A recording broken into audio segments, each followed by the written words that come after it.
राधे दोस्तों, आइए आज मैं आपको बहुत ही सुंदर प्यारा सा रोचक एक प्रसंग सुनाती हूँ। मैंने महापुरुषों के मुखाबिंदों से श्रवण किया है। सुनिएगा, बहुत ही अच्छा है और बहुत बढ़िया है। सुनिएगा, ये जो है ना 6 चीज़ हमेशा त्याग करने की योग्य होती हैं। अगर जीवन में आप सुखी रहना चाहते हैं और आप आगे बढ़ना चाहते हैं, कुछ करना चाहते हैं, अपने जीवन अपने बाल बच्चों को सुखमय ज़िंदगी देना चाहते हैं, तो हमेशा जो है ना उस कलह से दूर हो जाइए। ऐसे 6 चीज़ों का हमेशा परित्याग कर दीजिए, तो आपका जीवन सुखमय रहेगा। निर्मोही माता तजो तजो अन्यायी तात, अबद्युमान भाई तजो तज दो कुलटा नार। समझ रहे हैं आप? निर्मोही माता तजो तजो अन्यायी तजो तात, अबद्युमान भाई तजो तज दो कुलटा नार।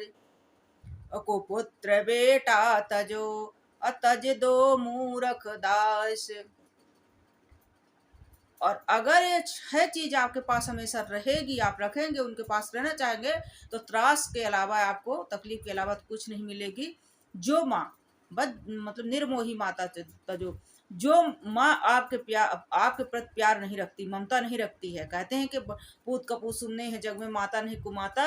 तो कभी कभी माता भी कुमाता होती है, क्योंकि उसको जब स्नेह नहीं होता, ममता नहीं होता, एक के प्रति अतिशय मोह हो जाता है, मोह से ग्रसित हो जाती है, तो वो मतलब निर्मोही हो जाती है, वो नहीं तड़प सकती। आप कितना भी माफ़ी मांग लें, गिड़गिड़ा लें, हाथ पर जोड़ दें, बिना आप गलती के भी माफ़ी मांगोगे, आपको कोई गलती नहीं रहेगी, आप पर ही अन्याय हुआ होगा, तो भी आप माफ़ी मांगेंगे, तो वहाँ आपको कुछ हाथ नहीं लगने वाला है। माफ़ी मांगो, पैर पर गिड़गिड़ाओ, वो ममता आपको नहीं मिलने वाली। हालांकि आप ममता ही रहे हैं, कोई धन डेरा नहीं मांग रहे हैं, कोई तरस नहीं रहे, मरे नहीं जा रहे हैं, लेकिन उस माँ के कुकर्म को कम करना चाह रहे हैं कि जो उसने गलती किया है, जो उसने कुकर्म किया है, अन्याय किया है, ममता छीना है किसी बच्चे को, तो वो उस नरक की गामी है, तो उससे बच जाए। इसके कारण कोई समझदार औलाद होती है, उससे माफ़ी भी मांगती है कि हो गई गलती, माफ़ कर दे भाई, तू ही चल, जननी है, तूने जन्म दिया है, उसके लिए तेरा आभार है, बहुत है, इस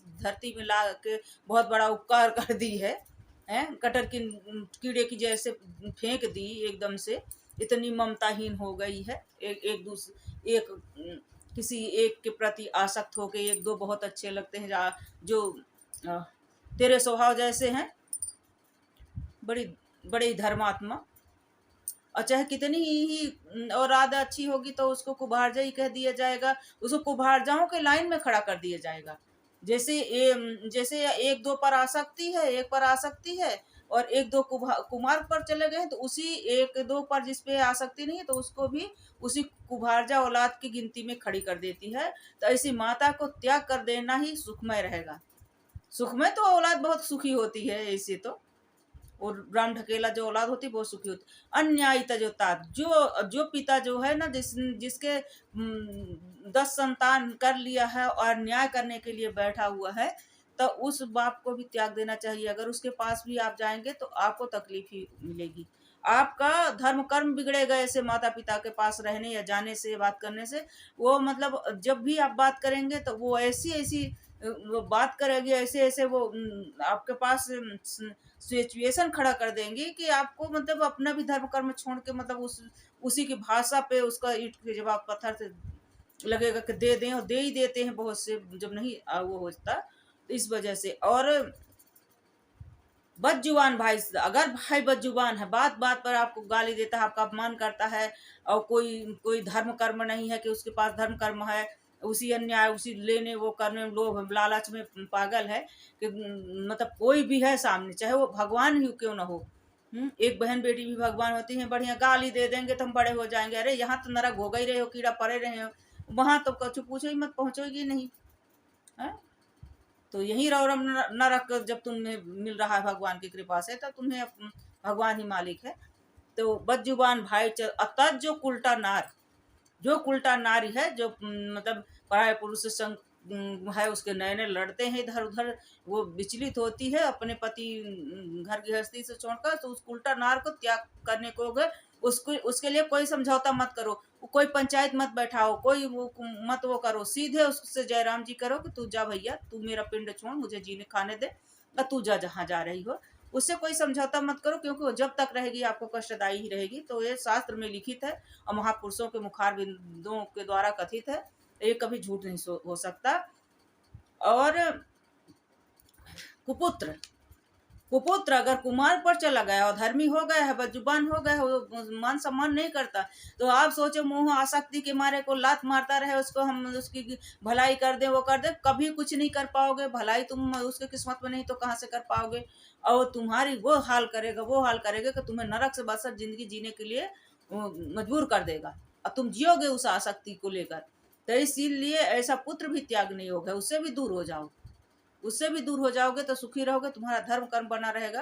तो बदजुबान बेटा है, बेटा हो या बेटी हो, है? अब ये नहीं कि बदजुबान हो उसके साथ अन्याय करो, उसको उसका त्याग करो, उसका हक मारो, उसको नोचो, खाओ, गाली दो, वो करो, बाहर बड़ा नकाबपोश बने रहो कि हम कुछ नहीं करते, डर के मारे वो बच्चा कहीं बाहर ना कहता हो, कभी वो सर उठा दे तो उसको मतलब बदनाम करो, ये करो। ऐसे नहीं है औलाद, ऐसा कुपुत्र नहीं है कि उसको जबरदस्ती को थोपो कि हमें ऐसा करा ऐसा करा। अन्याय कर रहे हो तो कह रहा, अन्याय पहले मत करो, इसके बाद भी अगर बदजुबान है वो, मतलब कुपुत्र है, सेवा नहीं करना चाहता, आपकी सेवा नहीं कर रहा है, आपको पानी नहीं देना चाहता है, आपको वो कर रहा, कुमार्ग पर ही चलना उसे अच्छा लग रहा है, अच्छा कर्म धर्म नहीं कर रहा, तो उससे दूर हो जाओ, उसे त्याग देना ही अच्छी है।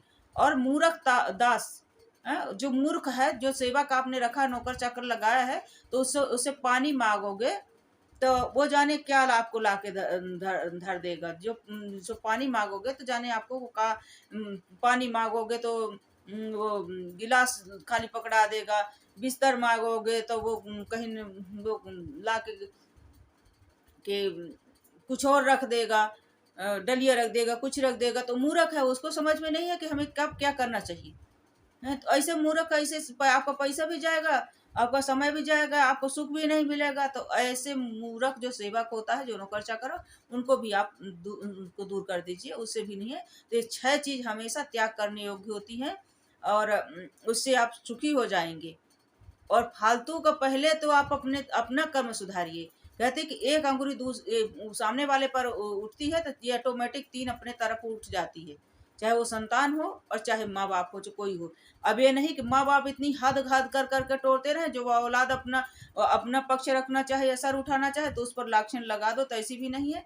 और औलाद को भी ऐसे नहीं है कि लोभ के कारण नोचते रहो। तो बहुत सी औलाद भी ऐसे होती है कि कुछ नहीं चाहिए, भाई तेरा प्यार चाहिए, तो उसके प्यार में उसका हक है, भाई पैदा किए हो, क्योंकि मार डालते, कुछ कर देते, तुम हटा देते। पर ये होता कि माता कुमाता नहीं होती, तो माता भी केक सी जैसे होती है, तो वो भी माता। स्वभाव होना चाहिए, स्वभाव बस। अगर चाहे धर्मात्मा ही औलाद क्यों ना हो, बेटे बेटी, वो नहीं कुछ ये कुछ कर रहे हैं, अपने अपनी घर गृहस्थी देख रहे हैं, कुछ कर रहे हैं, फिर भी वो माँ बाप को नहीं पसंद आते।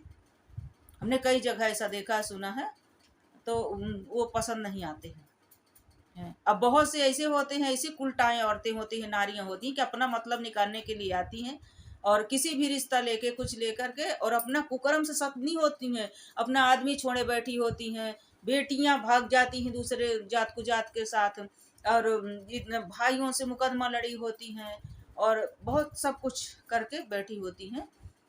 तो इतना सारी हदें तोड़ के बैठती हुई फिर भी दूसरे पर लांछन लाती, फिर दूसरे पर कीचड़ उछालने के लिए उनके मुंह में कीड़े नहीं पड़ जाते हरामजादी इनके, कि मतलब कहते हैं कि गाली मत दो यहाँ मीडिया के सामने बैठ के।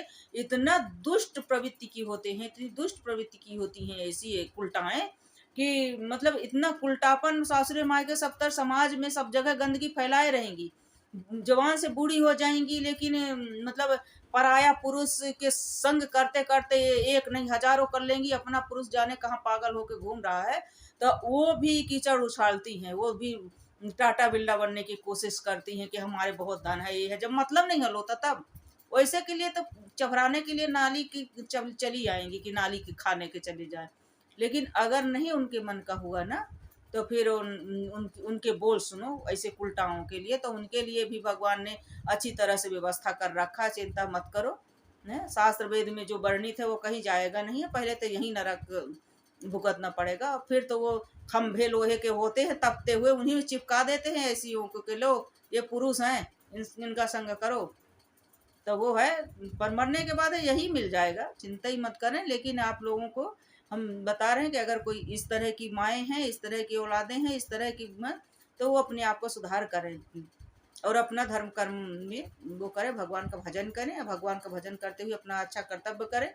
और किसी प्रकार की कोई चिंता मत करें कि माँ छूट गई, कि पिता छूट गए, कि भाई छूट गए, कि बहन छूट गई, क्योंकि हमने अपना कर्तव्य किया। अब वो निर्मोही है, आसक्त है, वो अन्यायी है, वो बदजुबान है, वो कुलटा है, वो कुपुत्र है, वो मूर्ख है, तो इससे अपना कुछ लेना देना नहीं है। आप तो परमात्मा के शरणों में अपना जीवन व्यतीत करो और भजन करो, राम राम सीताराम करो, सब कल्याण करेंगे भगवान। हरि ओम, हरि ओम। कृष्णार्पण मस्तु। हरे नमः, हरे नमः। आप करते रहिए। और जय श्री राधे दोस्तों, जय श्री राधे।